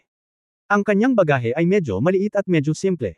Gayunpaman, nang siya ay nag-iimpake ng kanyang mga bagahe, natuklasan niya na ang kanyang mga bagahe ay halatang hinalungkat, ngunit may kaunting mga gamit. Ngumisi siya, at malamang nahulaan niya ang dahilan. Buti na lang at may plano na siya in advance. Pagkatapos niyang ayusin ang mga gamit niya ay pumasok na si Han. Batang pinuno ng nayon, nabili ko na ang lahat ng mga bagay na hiniling mong ihanda ko noon at inilagay ko ang mga ito sa aking bag. Well, okay. Wala namang nakakita diba? Pangako hindi. Tinapik ni Han ang kanyang dibdib ng may kumpiyansa, bumili ako araw-araw kapag lumalabas ako sa mga araw na ito, at walang nakapansin. Well, hindi masama, sa wakas ay mas matalino na ako. Pinuri ni Jingzi si Han na nakakaramdam ng kasiyahan gaya noong bagong taon. Presidente Jing, pumirma. Sa oras na ito, kumatok si Feng Lianro sa pinto ni Jingzi. Mukhang maraming tao sa labas, pero sa totoo lang 12-dosenang sekta lang. Master Feng, pirmahan mo na lang ito. Ang sulat kamay ko ay magiging napakahalaga sa hinaharap. Kung isusulat ko ito ng basta-basta, bababa ang presyo. Pwede ko bang pirmahan? Of course I can. You don't have to worry about anything happen. Anyway, you have someone behind you. His Highness is protecting you. Si Jingzi, isang batang presidente, ay natural na ayaw na gumawa ng pinal na desisyon sa naturang pangunahing usapin na may kaugnayan sa hinaharap na pag-unlad at katatagan ng Imperial Court. Bilang Katie wala ng prinsipe, tama lang para kay Feng Lianro na gawin ito. Wala pang kalahating oras, natapos na ni Feng Lianro na ibigay sa bawat sekta at naghahanda ng bumalik. Kinuha din ni Jingzi ang kanyang bagahe at lumabas. Sa oras na ito, muling lumapit sa kanya si Su Xiaoxiao. Hoy, ang sinabi ko sa iyo kahapon, hindi mo ba sinasadya na hanggat hindi ka nananakit ng iba, hindi ka maninakit ng iba? Tutal, nag-aalala ka pa rin na may ipapadala ang tatay ko para patayin ka, di ba? Nagkibit balikat si Jingzi, walang tiwala. Sige, kung may papangako ko, siguradong hindi magpapadala ang tatay ko ng pumatay sa iyo. Mapapangako mo rin ba ako? Umiling si Jingzi, hindi ko kaya. Agad na nagtanong si Su Xiaoxiao, bakit? Dahil hindi mo masisiguro kung papatayin ako ng tatay mo, at hindi ako naniniwala, maliban na lang kung kaya mong. Anong magagawa ko? Ipinikit ni Su Xiaoxiao ang kanyang malaki at puno ng tubig na mga mata, at mukha akong naawa. Sa mansyon ni Prinsipe Jin, siya lang ang nakapagpapaganda kay Jingzi sa mata. Bagamat siya ay masuwayin, hindi siya masamang pag-iisip. Sandaling nag-isip si Jingzi at nakangiting sinabi, maliban na lang kung makakapunta ka at manirahan sa Jingzhou, mapagkakatiwalaan kita. Chapter 647 Take Care. Corpse, 3rd update. Please subscribe. Walang ibang dahilan kundi para sa kanyang kaligtasan sa panahon ng kompetisyon sa martial arts, hikayatin siya ni Su Xiaoxiao na sumuko. Mula sa puntong ito, kahit para sa kanya, si Su Xiaoxiao ay walang masamang puso. At pagkatapos na makasama siya, nakita rin ni Jingzi na medyo kawili-wili ito. Minsang sinabi sa kanya ni Qiu Chenchen na si Su Jinping, isa sa mga anak ni Prinsipe Jin, ay nagmana ng pagnanasa, kasakiman at kadiliman ni Prinsipe Jin, ngunit hindi nagmana ng katalinuhan ni Prinsipe Jin. Si Su Xiaoxiao, sa kabilang banda, ay kabaligtaran. Wala siyang namana sa masamang ugali ni Prinsipe Jin, siya lang ang matalino tulad niya. Ang kanyang pagiging masungit at kusang loob ay bunga lamang ng pagiging layaw at pagpapalaki sa palasyo ni Prinsipe Jin mula pagkabata, ngunit ang kanyang kalikasan ay napakabait pa rin. Kaya naisip ni Jingzi, ano ang gagawin ni Su Xiaoxiao kung isang araw ay nakipagdigma talaga siya kay Haring Jin. Hinding-hindi niya bibitawan ang galit niya kay Prinsipe Jin dahil lang dito. Kung tutuusin, hindi niya ito babae. Dahil dito, ayaw niya itong i-develop sa sarili niyang babae. Ang naghihintay sa kanya ay walang katapusang gusot at sakit. Ngunit maaari niyang piliin na ilayo siya kay Jingzi at ilayo siya rito kapag sumiklab ang digmaan. Ito lang ang magagawa ni Jingzi para sa kanya. Sa hindi inaasahan, hindi man lang naisip ni Su Xiaoxiao ang tungkol dito. Ngumiti siya at tumanggo at sumang-ayon, okay. Babalik ako sa Jingzhou kasama mo ngayon. Hindi ka dapat manday. Bagamat gustong gawin ito ni Jingzi, ngunit casual lang niyang sinabi, ngunit hindi niya inaasahan na masayang papayag ito. Munting prinsesa, hindi mo na kailangang pag-usapan ito ng iyong ama. Hindi, pumayag siya. Well, kung gayon, kailangan mong ipack ang iyong bagahe, tama. Habang nakatingin kay Su Xiaoxiao na naglalakad palabas ng bahay, ito na ang oras para maghanda para sa isang paglalakbay na paparating at aalis. Lumingon si Su Xiaoxiao at ngumiti, haha, inihanda ko ito kagabi at matagal ko nang inilagay sa kotse. Habang nagsasalita siya, dumating na si Su Xiaoxiao sa labas ng pinto. Sa oras na ito, naghihintay sa labas ng pinto ang marangyang karwahe ni Su Moyan. Si Feng Lianro ay nakaupo sa labas ng karwahe. Nang marinig ni Su Moyan ang paggalaw, inilabas niya ang kanyang ulo sa labas ng bintana. Xiaoxiao, handa ka na bang umalis? Matapos marinig ito, hindi maiwasan ni Jingzi na tumingin kay Su Xiaoxiao nang may paghanga. Walang alinlangan na nalinlang siya ni Su Xiaoxiao. Matagal nang nagpasya si Su Xiaoxiao na pumunta sa Jingzhou, at pinag-aralan din kung ano ang maaaring hilingin ni Jingzi, kaya sinadya niya itong niloko at naghintay dito. Paano ka hindi makulong kung madalas kang maglakad-lakad na may bitag? Ibinigay ni Jingzi kay Su Xiaoxiao, napakakapangyarihan ng munting prinsesa, handa akong matalo. Ngumiti si Su Xiaoxiao, ang huling pagpunta ko sa Jingzhou ay 2 taon na ang nakalilipas, at matagal ko nang hindi nakikita ang tiyuhin ng emperador at si Mo Chen. Sister Huang, miss na kita, kaya't sasamantalahin ko ang pagkakataong ito na bumalik sa Jingzhou kasama ka. Pagkatapos sabihin ito, nanliit ang malalaking mata ni Su Xiaoxiao, marahil ay may pagmamalaki sa kanyang puso. Muling sumuko si Jingzi, na nahihiya. Ngunit muli siyang tumingin sa pinto at nagtanong ng may pagtataka, pupunta ang munting prinsesa sa Jingzhou? Kaya hindi ako maaaring manatili sa loob ng maikling panahon, tama ba? Tumango si Su Xiaoxiao, oo, matagal na. Kung gayon, hindi ba pupunta si King Jin para makita ka? Ako padre, maaga akong pumunta sa amo ko, nabalitaan kong may importante tayong pag-uusapan, kaya hindi ako makakapunta. Sinulyapan ni Jingzi si Su Moyan at naisip na ang kanyang kataas-taasang prinsipe ay umalis mula sa Jingxi, at siya ay umalis mula sa Jin Palace. Hindi man lang nagpakita ang hari para makita ako. Sinadya ba ito? Kinindatan siya ni Sumoyan at sinabing, nagdaos si Prince Jin ng piging para makipagkita sa akin kagabi. May nangyari, at gusto kong umalis kaagad, kaya hindi na ako naghintay pa. Ayaw ding gawin ni Sumoyan sa harap niya. Masyadong maraming sinabi ang inosenteng kapatid na ito sa harap niya. Naunawaan ni Jingzi at tumigil sa pagtatanong. Gayunpaman, isinulat na niya ito sa kanyang kwaderno at magrereklamo kay Emperor An kapag nakabalik na siya. Sa oras na ito, sumakay na si Su Xiaoxiao sa kotse at tuwang-tuwang binati si Jingzi, ano pa ang ginagawa mo? Bilasan mo at sumakay ka sa kotse. Nang makitang mali ang hitsura ni Jingzi, napagtanto din ni Su Xiaoxiao na siya ay may kalabuan sa mga salitang ito, at sinabi niyang namumula ang mukha, ang ibig kong sabihin ay bilasan mo at sumakay sa iyong sasakyan. Gusto ni Brother Huang na umalis ng mabilis, kaya huwag nang mag-antala pa. Ibinigay ni Jingzi ang bagahe kay Han. Tanga, hayaan siyang isakay siya sa kanyang karwahe, pagkatapos ay lumakad papunta kay Su Xiaoxiao at sinabing, munting prinsesa, bilasan mo at sumakay sa kotse. Aalis tayo sandali. Oh! Tumingin si Su Xiaoxiao sa kanya at kumilos ng masunurin. Pumasok na. Lumapit si Jingzi sa bintana ng kotse at naghanda na magpaalam kay Sumoyan. President Jing, kailangan kong magtrabaho muli para sa iyo. Pumunta si Jingzi sa Liangzhou para tulungan si Liu Jinghong. Tutulungan niya ang mga opisyal, sundalo at mamamayan ng Liangzhou. Ngunit sa huling pagsusuri, tinutulungan niya si Ang Guo at ang hukuman. Seryoso ang kamahalan. Bilang opisyal ng korte, responsibilidad ito ng mas mababang opisyal. Nakikinig sa magalang at opisyal na pag-uusap ng dalawa, si Su Xiaoxiao ay nagtanong, iniisip na sila ay babalik sa Jingzhou ng magkasama. Bakit? Parang kakaiba sa pagpolem. Kung gayon President Jing, magpaalam na tayo ngayon. Okay, pagkatapos ng kanyang kamahalan ay bumalik sa Beijing, hahayaan ko ang kanyang kamahalan na mag-alala tungkol sa susunod na bagay. Medyo naantig si Sumoyan. Hiniling sa kanya ni Jingzi na tumulong na patunayan na nakilala niya siya, at lahat ng mga gawain ni Jingzi ay kinasasangkutan ng mga pangunahing interes ng korte ng imperial sa hinaharap. Ang kanyang kakayahang mamagitan ay lubhang kapaki-pakinabang sa pagpapatatag ng kanyang posisyon. Tinapik niya si Jingzi sa balikat at sinabi sa malalim na boses, kung gayon, hihintayin ko ang matagumpay na pagbabalik ni Pangulong Jing sa Jingzhou. Pagkatapos ay magdaraos tayo ng piging para kay Pangulong Jing upang hugasan ang alikabok. Salamat, kamahalan. Maghintay. Sa wakas ay narinig ni Su Xiaoxiao na may mali at iniangat ang kanyang ulo, hindi ka ba babalik sa amin? Hindi, pupunta ako sa Liangzhou. Fair na, Xiaoxiao. Sinabi ni Sumoyan pagkatapos magbigay ng utos, hinailan niya pabalik si Su Xiaoxiao at sabay na tinawag si Feng Lianro para simulan ang karwahe. Sa sandaling bumagsak ang mga kurtina ng kotse, nagkataon na nakita ni Jingzi ang galit na mga mata ni Su Xiaoxiao sa pagitan ng mga puwang. Kung siya ay nasa kotse, siya ay nakagat. Niloko mo ako, at niloko kita, well, it's very fair enough. Batang pinuno ng nayon, aalis din ba tayo? Sa pagkakataong ito, lumapit si Hanhan, na nagligpit na ng kanyang bagahe, at nagtanong. Narinig na niya mula kay Jingzi na sila ay direktang pupunta sa Liangzhou. Dahil bumaba si Hanhan mula sa Mang Mountain, wala siyang gaanong sense of belonging to Jingzhou, kaya walang pinagkaiba sa kanya na pumunta sa Liangzhou at bumalik sa Jingzhou, at wala pa ring pusong ngiti sa kanyang mukha. Okay, maghanda ka na para umalis. Bago pa man sila matapos magsalita ay dumating na ang karwahe ni Prince Jin mula sa likuran at huminto sa harapan nila. Aalis na ba si President Jing? Mukhang nakabalik ako sa tamang oras. Kung mamaya pa, natatakot akong hindi ko na makita si President Jing sa huling pagkakataon. Haha, si Prinsipe Jin ay maraming bagay na gagawin, at ang kanyang mga binti at paa ay hindi komportable, kaya hindi na kailangan.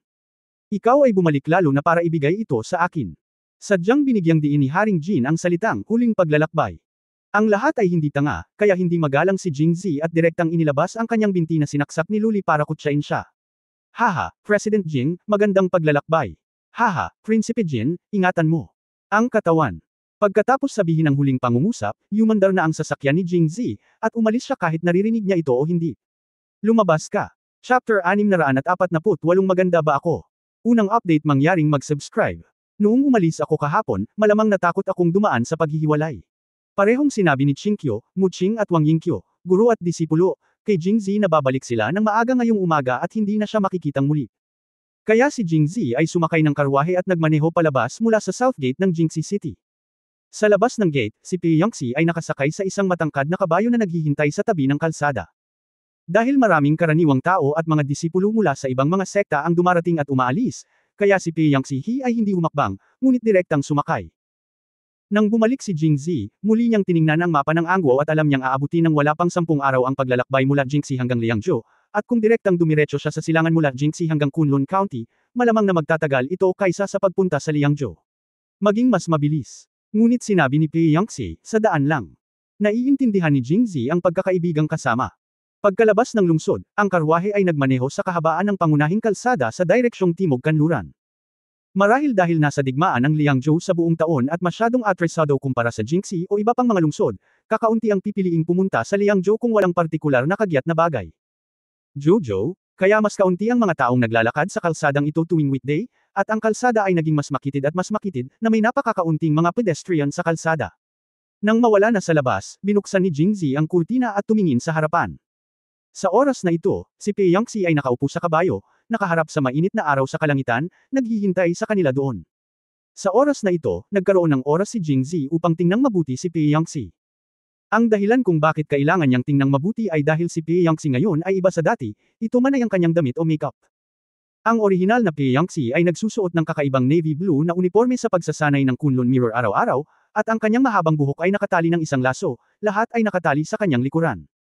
Siya ay likas na maganda at hindi naglalagay ng makeup sa kanyang mukha, ngunit maaari pa rin niyang ipadama sa mga tao ang alindog ng isang magalang na babae. Sa mga nakaraang araw na magkasama kami, pamilyar si Jingzi kung paano siya magbihis ng ganito araw-araw. Nang makita siyang biglang nagpalit ng damit, nabighani siya.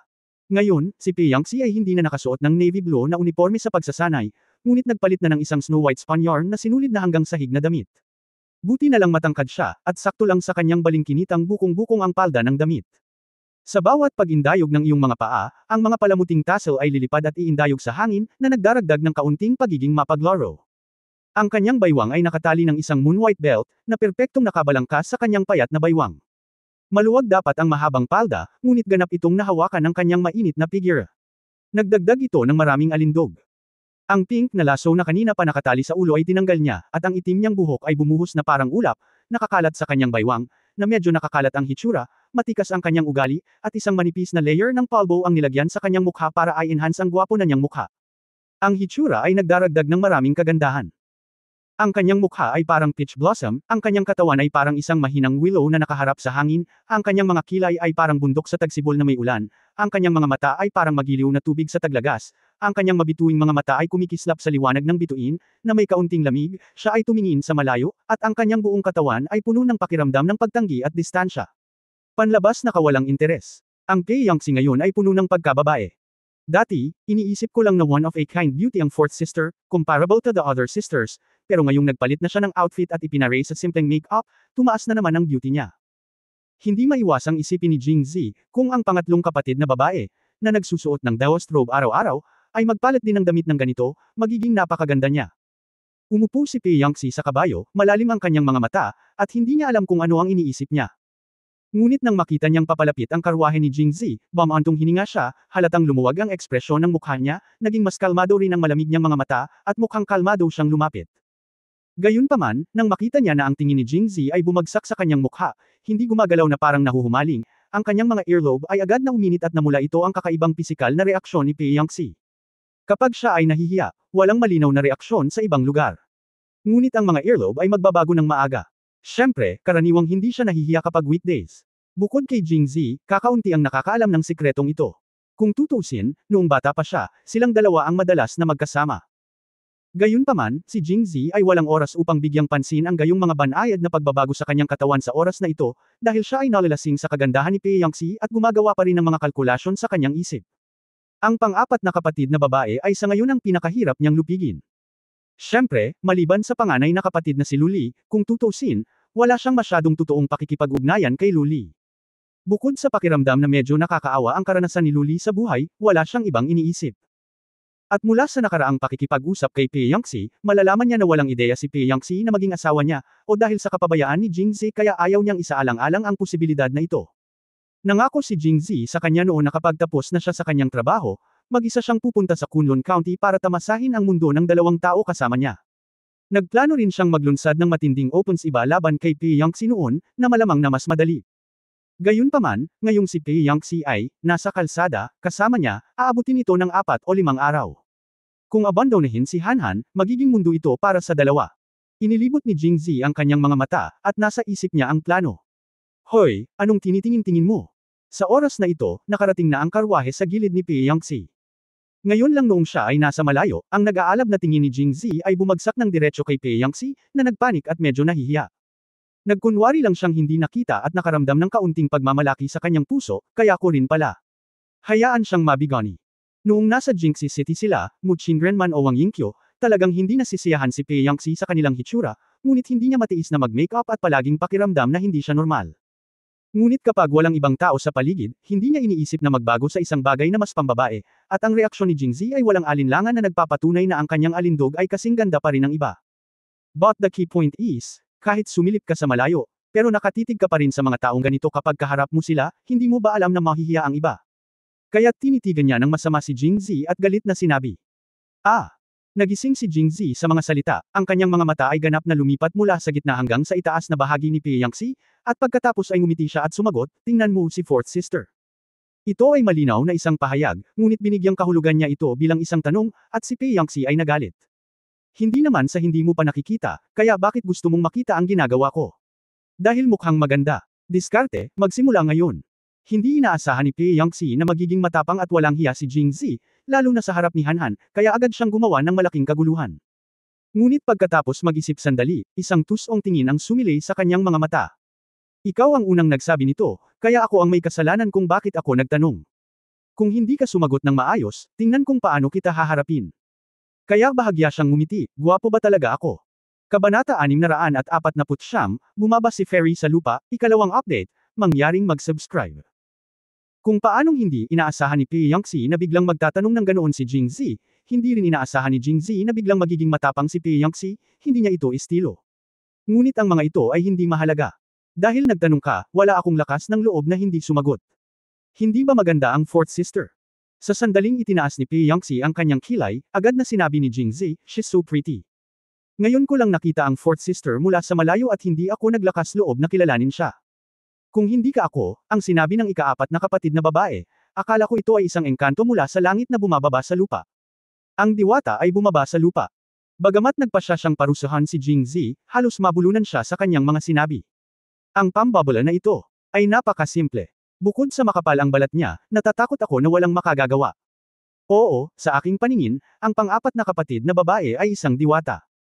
Naisip ni Jingzi na nambobola niya si Pei Yangtze kaya hindi siya makapagsalita. Sinong mag-aakalang babaguhin niya ang usapan, oh? Talaga. Kung gayon ako ay isang diwata, ano ang pangalawa at pangatlong kapatid na babae? At ang iyong ikalimang kapatid na babae? Sabi niya at kinindatan si Jingzi ng mapaglaro. Mabuting tao. Naghuhukay ka ba ng butas para sa iyong sarili? Wala lang isang engkanto sa langit. Ang pang-apat na kapatid na babae ay isang diwata, at ang iba pang mga kapatid na babae ay mga engkanto rin. Oh, laging may kagandahan at kapangitan ang mga engkanto.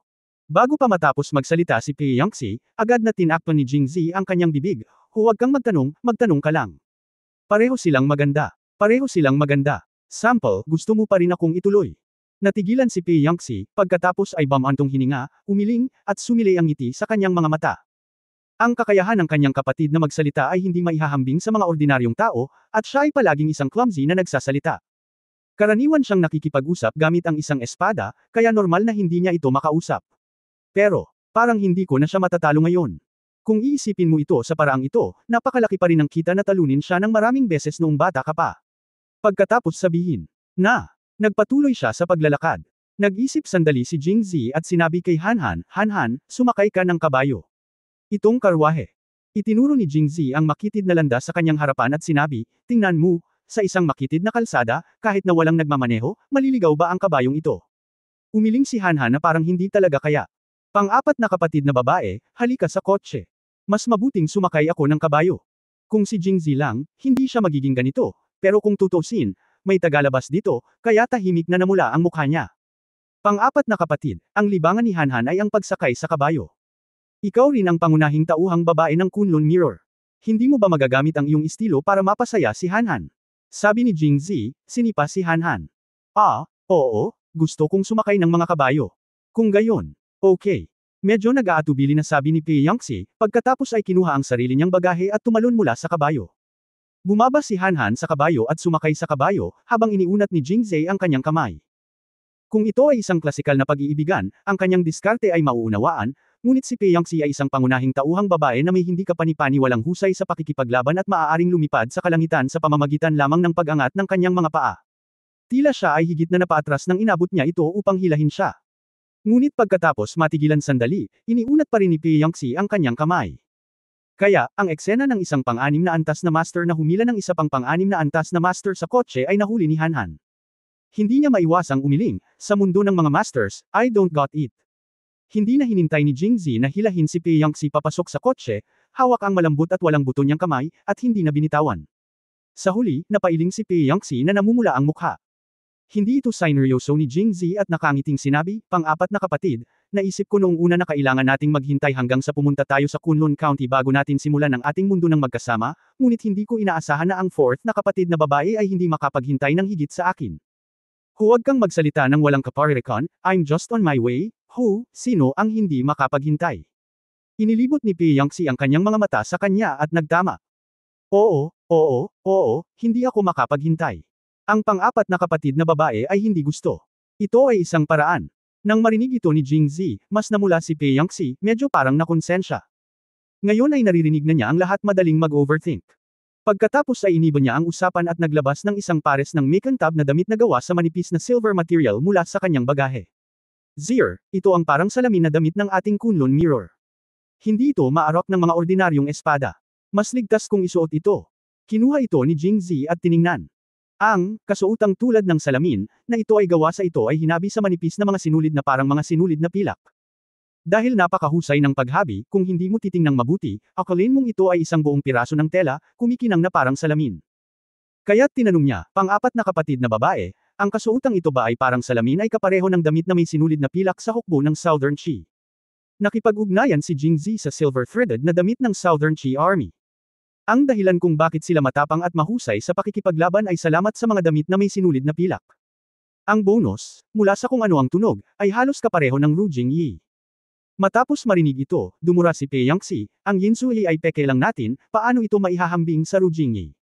Kaya narinig kong ipinaliwanag ni Peyangxi ang pinagmulan ng Ru Jingyi at Yinsui.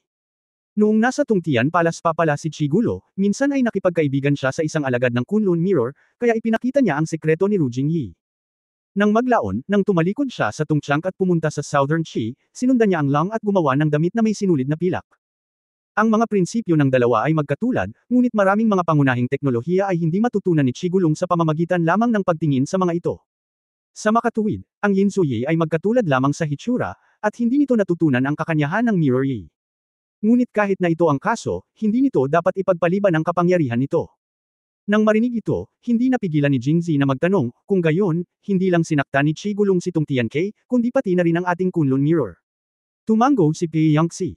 Nakangiting sinabi ni Jingzi, haha, iyan talaga ang tadhana. Ako ang pumatay kay Chigulong, kaya't ipinaghiganti niya ang ating Kunlun Mirror. Sino ang sumusunod sa iyo at sa amin? Iyan ang aming Kunlun Mirror, at hindi ikaw ang aming Kunlun Mirror. Mga tao, binigyan siya ni Peyangxi ng mapang-akit na tingin. Nadagdagan nito ang lakas ng loob ni Jingzi, kaya hinailan niya ang kamay ni Peyangxi at hinayaan itong hampasin siya kahit anong gusto niya, ngunit hindi siya bumitaw. Ikaw ang aking pang-apat na kapatid na babae, at ikaw pa rin ang magiging asawa ko sa hinaharap. Kung gayon ang Kunlun Mirror ay ang aming Kunlun Mirror. Nagsalita ka na naman ng kalokohan. Pulang-pula at puti ang mukha ni Peyangxi, ako. Kailan ako nangako sa iyo? Sinasabi ko sa iyo, maliban kung pupunta ka sa Kunlun County ba, kahit pumunta ka sa Kunlun County, ako. Maaaring. Hindi pumayag. Kung maglakas loob kang magsalita ulit ng walang kaparirikon, mag-ingat ka. Bugbugin kita. Nakalimutan kong idagdag, kahit na mas magaling ang martial arts mo kaysa sa akin ngayon, naglakas loob ka bang magtago kapag sinaktan ka ng kapatid ko? Huwag kang maglakas loob, huwag maglakas loob. Ngumiti si Jingzi at iwinagayway ang kanyang mga kamay, na medyo nakakatawa. Hindi ito ngayon, at hindi ito magiging pareho sa hinaharap. Maaga o huli. Galit na sinabi ni Peyangxi, ano ang sinabi mo? Sabi ko napakabilog ng araw ngayon. Nakaupo sa kotse, paano ko ito makikita? Araw. Matiim na tinitigan ni Peyangxi si Jingzi at hindi na nagsalita pa. Chapter 650 maliban na lang kung tinulungan ako ng fourth sister. First update, please subscribe. Pang-apat na sister, sinabi mo lang na ang malasalamin na damit na ito ay napakahalaga din sa iyong Kunlun Mirror, tama ba? Agad na tumango si Peyangxi at mayabang na sinabi, syempre, ang mga materyales para sa paggawa ng mga damit na parang salamin ay mahirap hanapin, at nangangailangan din sila ng malaking halaga. Kaya naman, kahit sa ating Kunlun Mirror, walang gaanong tao na talagang makakasuot ng mirror ruling clothes. Ang mga taong ito karamihan sa kanila ay pagmamay-ari lamang ng mga taong may seniority at mga madalas lumabas para sa misyon, at ang mga damit na ito na parang salamin ay karaniwang hindi mapaghihiwalay, kahit natutulog. Hindi man lang sila inalis ni Pei Yangtze nang sabihin niya ito. Pinag-isipan niya ito, higit sa lahat dahil gusto niyang ilarawan ang kahalagahan ng malasalamin na Amerikana na ito kay Jingzi, ngunit hindi niya inaasahan na ang utak ni Jingzi ay palaging nag-iisip ng mga kakaibang bagay. Pang-apat ate, hindi mo ba tinatanggal kapag natutulog ka sa gabi? Walang iniisip na tumango si Pei Yangtze. Lalo na kapag nagsasagawa ka ng isang misyon sa labas, sino ang nakakaalam kung anong mga emerhensya ang maaaring makaharap mo. Kaya pinakamahusay na isuot ito kapag natutulog, kung sakali. Bueno, kung ang isang alagad na kasama ni Ru Jingyi sa Kunlun Mirror ay magpakasal, hindi mo pa ito hinuhusgahan. Nasa kalagitnaan na si Jingzi sa kanyang pangungusap. Nang makita niya ang mga mata ni Pei Yangtze, mabilis siyang tumahimik. Pagkatapos ay kinuha niya ang malapit na damit na parang salamin at nakangiting nagtanong, "Pang-apat na kapatid, hindi ito maaaring ikaw. Nasuot mo na ba ito dati? Bakit, sa tingin mo ay madumi pa rin ako?" Kung ang isang salamin na Amerikana ay napakahalaga, malaking bagay para sa isang tao na magkaroon nito. Paano magkakaroon ng extra para sa kanya si Pei Yangtze bukod sa isang ito? Hindi, syempre hindi. Ngumiti si Jingzi, walang hindi magkakagusto sa ika-apat na kapatid na babae. Mas katulad niyan. Hindi na sumagot pa si Jingzi, bagkus ay itinaas niya ang parang salamin na damit. At pagkatapos ay sinabi, ito ay dapat na ang harapan. Ang kasuotang parang salamin ay dapat ay patag sa magkabilang gilid, ngunit ngayon ay isang gilid na lamang ang patag, at ang gitna at itaas na bahagi ng kabilang panig ay medyo nakaunat. Itinuro ito ni Jingzi at nagtanong. Maganda ang figure ni Pei Yangtze lalo na't araw-araw niya itong sinusuot. Normal lang na nakaunat ang dibdib niya na parang salamin, pero tinanong siya ni Jingzi ng ganito, na ikinamula niya. He snorted coldly at hindi sumagot. Si Jingzi ay tumawa ng walang pakialam, tumalikod, pagkatapos ay itinaas ang kanyang kamay na nakasuot ng salamin, inilagay ito sa kanyang harapan, at sumangot. Wow! Ang bango! Nag-isip si Jingzi ng may kasiyahan at pagkalasing. Ang kanyang ginawa ay walang alinlangan na medyo pervert, at alam niya ito, ngunit ang maliit na kadiliman sa kanyang puso ay nagparamdam sa kanya ng Katie. Hindi siya comfortable kung hindi niya ito gagawin, ngunit inaalagaan pa rin niya ang kanyang mukha at tumalikod. Ngunit napakaliit ng espasyo sa loob ng sasakyan, at patuloy na nakatingin sa kanya si Pei Yangtze, kaya kitang-kita niya ang lahat ng galaw ni Jingzi, lalo na noong huling beses niyang inilapit ang kanyang ilong sa umbok ng coat ni Ru Jing at sinipsip ito. Mukhang tumutulo ng tubig ang mukha ni Pei Yangtze. Anong bastos? Biglang tumaas ang maapoy na init ng ulo ni Pei Yangtze at kinurot niya ang kanyang mga tainga, anong ginagawa mo? Verify ko kung ang malasalamin na coat na ito ay pagmamay-ari ng pang-apat na kapatid na babae. Pagkatapos sabihin iyon, tumanggo siya, oo nga, ito nga ang pang-apat na kapatid na babae, at masarap ang amoy, Dahil naglakas loob siyang sabihin ito, handa na si Jingzi na bugbugin, ngunit pagkatapos nilang dalawa sa paggawa ng gulo, ang malamig at mapagmataas na enerhiya kay Pei Yangtze kanina, nawala na. Pagod sa pambubugbog, si Pei Yangtze ay nalagutan ng hininga. Nang ilapat ni Jingzi ang kanyang kamay sa kanyang balikat, sinampal siya ni Pei Yangtze. Maging tapat ka. Sabi ni Jingzi, muling inilagay ang kamay sa baywang niya. Pei Yangtze. Sa ganoong pagkataranta, pinalakas ni Jingzi ang kanyang kamay, at nahulog si Pei Yangtze sa kanyang balikat. Bago pa siya makagalaw, muling sinabi ni Jingzi, pang-apat na kapatid, noong bata pa ako ganyan niya ipinatong ang kanyang ulo sa iyong balikat, naaalala mo ba? Noong siya ay maliit, hindi lamang siya nakapatong sa kanyang balikat, ngunit madalas ding humiga sa kanyang balikat at binuhat kapag siya ay pagod. Nang banggitin niya ang ilang bagay, hindi naiwasang maalala ni Pei Yangtze ang mga ito. Nang makita ito, alam ni Jingzi na maganda ang kanyang nasimulan, kaya handa siyang maging hindi tapat ngunit minamaliit pa rin niya ang lakas ng pag-iisip ni Pei Yangtze, na kasing lakas ng bakal at konkreto. Muling inalis ang kamay ni Jingzi at binigyan siya ng isang blankong tingin, kinuha ni Pei Yangtze ang parang salamin na coat at sinabing, isuot mo ito at subukan. Kung ano siya. Nagkataon na may hawak na kung saan ang umbok sa Amerikana, at namula ang mga pisngi ni Pei Yangtze. Ito ay dapat na angkop, tama ba? Si Pei Yangtze ay matangkad, hindi gaanong mas maikli kay Jingzi, at pareho sila ni Jingzi sa manipis na bahagi, kaya iyon ang dahilan kung bakit niya ito nasabi. Ngunit hindi ito pinuntahan ni Jingzi, fourth sister, dahil ito ang pinakamahalagang bagay ng iyong Kunlun Mirror, hindi ko ito makukuha. At saka, mas mataas ang kaharian ko kaysa sa fourth sister ngayon, kaya dapat itago ng fourth sister itong parang salamin na damit para sa kanyang sarili. Isuot mo ito. Nabulunan si Pei Yangtze, saka inabot at hinampas siya ng mahina. Ano bang problema sa martial arts skills ko? Kung mataas ang martial arts skills ko, hindi ko na siya kapatid. Kung mataas ang martial arts skills ko, hindi na niya kailangang makinig sa akin. Napakataas ng martial arts skills ko, naglakas loob ka pa ring lumaban. Huwag kang maglakas loob, huwag maglakas loob. Nakangiting sabi ni Jingzi. Humph, pasensya na hindi ka maglakas loob. Malamig na sumangot si Pei Yangxi, at pagkatapos ay mahinang sinabi, bumalik ang ika-4 na sister sa Kunlun Mirror sa pagkakataong ito. Natatakot ako na hindi siya lalabas para gawin ang mga gawain ilang taon na ang nakakaraan, at hindi siya makakatagpo ng anumang panganib, kaya hindi na niya kailangang isuot ito. Ngunit ikaw, bagaman ang iyong kaharian ay talagang napakataas. Gao, ngunit kapag pumunta ka sa Liangzhou, natatakot ka na ikaw ay nasa larangan ng digmaan. Ang sitwasyon sa larangan ng digmaan ay mabilis na nagbabago, ang mga espada ay bulag, at ang mga palaso ay lumilipad sa lahat ng dako. Hindi ka pa nagkaroon ng ganoong karanasan sa larangan ng digmaan. Ang Rujingyi na ito ay maaaring magamit sa mga kritikal na sandali. Hindi ko ito isusuot. Ngunit umiling pa rin si Jingzi. Hindi pwede. Okay lang na isuot ko ito, ngunit ang fourth sister ay dapat. Ano ang kailangan? Dapat mong isuot ito para sa akin gamit ang iyong sariling mga kamay. Kapag pumunta ako sa Kunlun County upang hanapin ang fourth sister sa hinaharap, tutulungan ako ng fourth sister sa kanyang sariling mga kamay. Tanggalin mo ito. Tumingin si Pei Yangxi kay Jingzi, napatulala saglit, at pagkatapos ay ginamit ang kanyang mga kamay at paa upang hampasin si Jingzi. Natural, mas gugustuhin ni Jingzi na mamatay kaysa sumuko. Siya ay may saloobin na, kung hindi ka pumayag, hindi ko ito isusuot kung bugbugin mo ako hanggang mamatay. Napagpasyahan na niya na susubukan niyang linlangan si Pei Yangxi nang walang hanggan nitong mga nakaraang araw, sinusubukang pabagsakin ito hindi niya ito kayang pabagsakin ng pisikal, at kailangan niyang lampasan ang ilang mga psikolohikal na problema, para sa susunod na pumunta siya sa Kunlun Mirror, siya ay talagang, a world of two. Sa sandaling ito, medyo nasa dilema si Pei Yangxi. Pagbibihis sa kanyang nakababatang kapatid hindi naman ganoon kahirap, pero dahil protective coat itong mirror coat, ito ay tailor-made kapag ginawa, kaya dapat malapit sa katawan. Ngunit ang kanyang kapatid ay hindi na katulad ng dati niyang kapatid noong siya ay bata pa. Medyo napahiya siya nang si Jingzi ay walang sando at kailangang magsuot ng pantalon. Sa pag-iisip nito, si Pei Yangxi ay labis na nalito. Pang-apat na ate, huwag mo nang isipin iyon, ikaw mismo ang magsuot nito, hindi ko na kailangang magsuot. Sinadya ulit ni Jingzi. Sa pag-iisip ng apurahang digmaan sa Liangzhou at nakaramdam ng pag-aalala, sa wakas ay nagngangalit si Pei Yangxi at tumingin ng mariin sa kanyang mga mata. Okay, tutulungan kitang magsuot nito. Pagtatapos ng kabanata.